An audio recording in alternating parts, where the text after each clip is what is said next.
सत्य के साथ। पहाड़ों के दूरस्थ इलाकों में क्यों जरूरतों की जरूरत पड़ रही?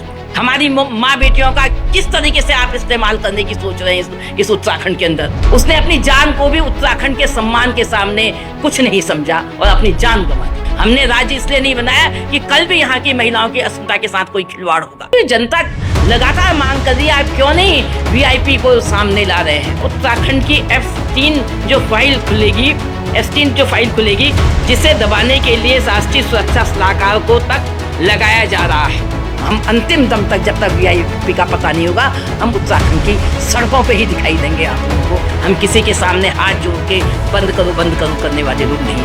पूरा उत्तराखंड इस बंद में हमारे साथ होगा। ये किसी बैनर झंडे के नीचे नहीं होगी। ये केवल और केवल संयुक्त संघर्ष मंच के जो अंकिता न्याय यात्रा संयुक्त संघर्ष मंच बना है, उसी के बैनर तले ये लड़ाई आगे लड़ी जाएगी। हम वीआईपी की बात केवल ऐसे ही नहीं कह रहे हैं। वीआईपी की जो बात है वो हमारे जो जजमेंट कोर्ट द्वार की लोअर कोर्ट ने दिया था, उसमें भी वीआईपी की बात कोर्ट की गई है।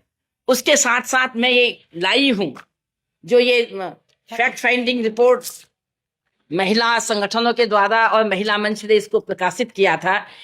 इसके पेज नंबर इतने पे स्पष्ट लिखा हुआ है, जो चैट किया गया अंकिता और उसके मित्र के बीच में, वो चैटिंग इसमें पूरी तरह से दी गई है इसमें फैक्ट फाइंडिंग में। और इसका संज्ञान पूरी उस समय भी लिया गया था जिस समय ये कोर्ट में केस था। तो मैं इस बात को फिर मजबूती के साथ कहना चाहती हूं कि वो वीआईपी कौन था। और जो अंकिता भंडारी के माता पिता ने कहा है, वही बात हम भी कहना चाहते हैं कि वीआईपी के नाम के खुलासे को केंद्र में रखकर सीबीआई के द्वारा कोर्ट की निगरानी में, सुप्रीम कोर्ट की निगरानी में ये जांच सरकार द्वारा की जाए, ये हम मांग कर रहे हैं। यहाँ पे हम जितने लोग बैठे हैं, ये हमारी मांग है कि सीबीआई की जो जांच हो वो सुप्रीम कोर्ट के जज की निगरानी में की जाए, तभी वीआईपी का खुलासा हो पाएगा। हमारे लिए सबसे महत्वपूर्ण जो है वो वीआईपी का खुलासा होना चाहिए। इससे आगे हम ये भी कहना चाहते हैं, क्योंकि हम देख रहे हैं उत्तराखंड के अंदर इस मुद्दे को लेकर जिस तरीके से चीजें बदल रही हैं, प्रतिदिन बदल रही हैं। सरकार चीजों को बदल रही है और बिल्कुल नाकाम है इनका खुलासा करने के लिए। चाहे वो उर्मिला सनावर हो, चाहे वो राठौर हो, चाहे कभी उसमें दर्शन भारती उसके बीच में आ जाते हैं, कभी हमको दिखाया जाता है कि क्या कहते हैं उसमें हमारे डोभाल जी भी कहीं कहीं पे दिखते हैं। बहुत सारे नाम हमारे इसमें आ रहे हैं, लगातार नाम आ रहे हैं, बहुत सारे नाम उर्मिला सनावर ने घोषित वो किए हैं अपने ऑडियो वीडियो में। लेकिन सरकार अभी तक कोई खुलासा नहीं कर रही है उन सारी चीजों का, और ना उसको कोई चिंता लग रही है कि इन चीजों का खुलासा करना चाहिए, क्योंकि जनता लगातार मांग कर रही है, आप क्यों नहीं वीआईपी को सामने ला रहे हैं। तो हमारा ये मानना है कि इससे उत्तराखंड की F3 जो फाइल खुलेगी जिसे दबाने के लिए राष्ट्रीय सुरक्षा सलाहकार को तक लगाया जा रहा है, कि हम चाहते हैं कि वो मुखौटे हमारे सामने आए, वो राजनीतिक या प्रभावशाली जितने भी लोग हैं इस केस के पीछे, वो हमारे सामने आने चाहिए। नहीं तो कल शायद उत्तराखंड के लोग ही उन सब का खुलासा करेंगे। अगर सरकार चीजों को सामने लाएगी, हम मजबूर होंगे उसका खुलासा करने के लिए। हमारी सरकार ने सहायता की घोषणा की थी इनके परिवार को पहले, जब ये केस हुआ था, लेकिन आज तक वो उस पर क्या किया है उन्होंने आज तक, ये भी एक सवाल हमारे सामने है। सबूत को मिटाने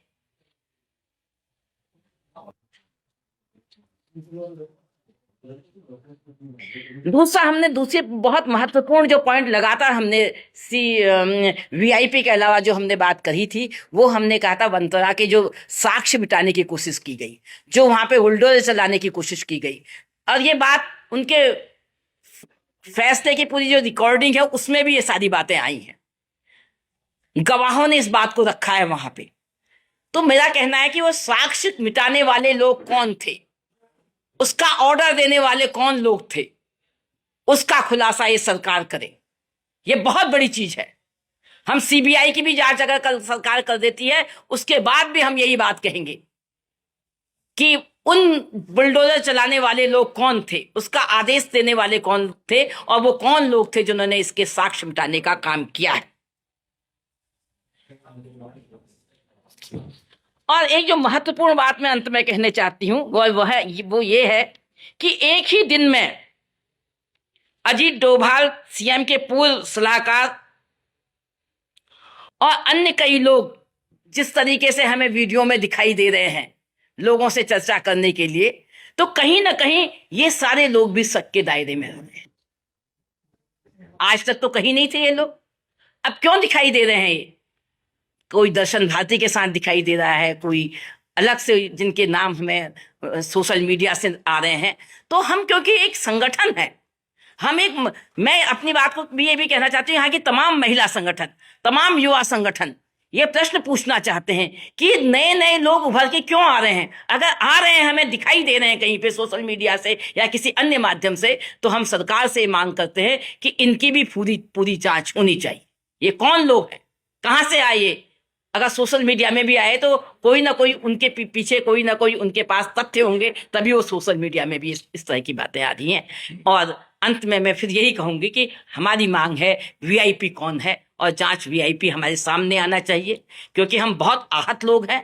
हम पूरे उत्तराखंड के अंदर तमाम उन महिलाओं और उन बच्चों की सुरक्षा के लिए आगे आके बढ़कर हम लोगों ने कदम उठाया है। हम नहीं चाहते हैं उत्तराखंड के अंदर फिर कोई अंकिता जैसा कांड हमारे बीच में हो।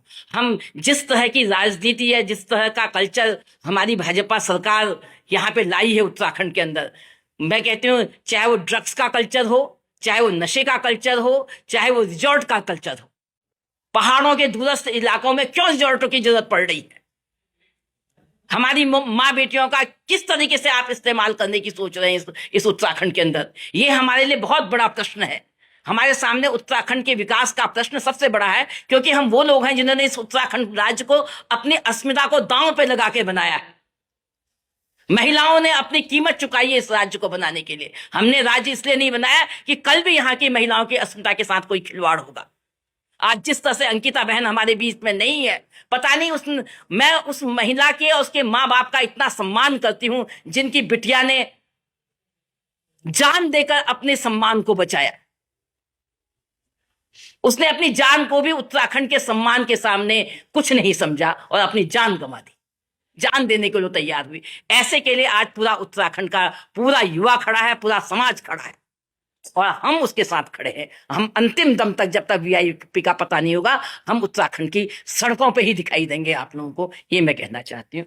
अब और 11 तारीख को, 10 तारीख को हम लोगों ने मशाल जुलूस रखा हुआ है, जो गांधी पार्क से प्रारंभ होगा मशाल जुलूस।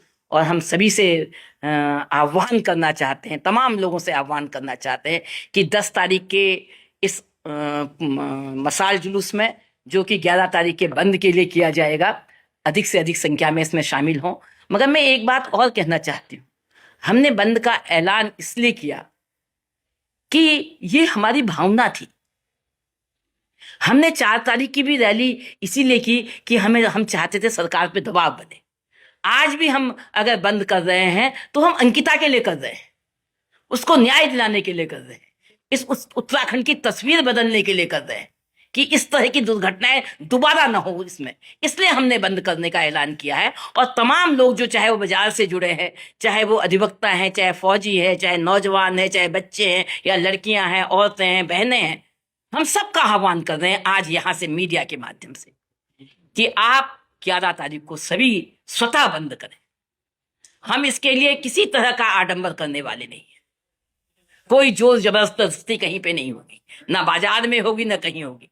स्वतः जिसने बंद करना है वो बंद करे इसको, हम ये कहना चाहते हैं। अगर वास्तव में आप उसका सम्मान करते हैं, अंकिता का, उसको न्याय दिलाना चाहते हैं, तो आपको ये बंद करना चाहिए। ये हमारी आपसे गुजारिश है। सत्य के साथ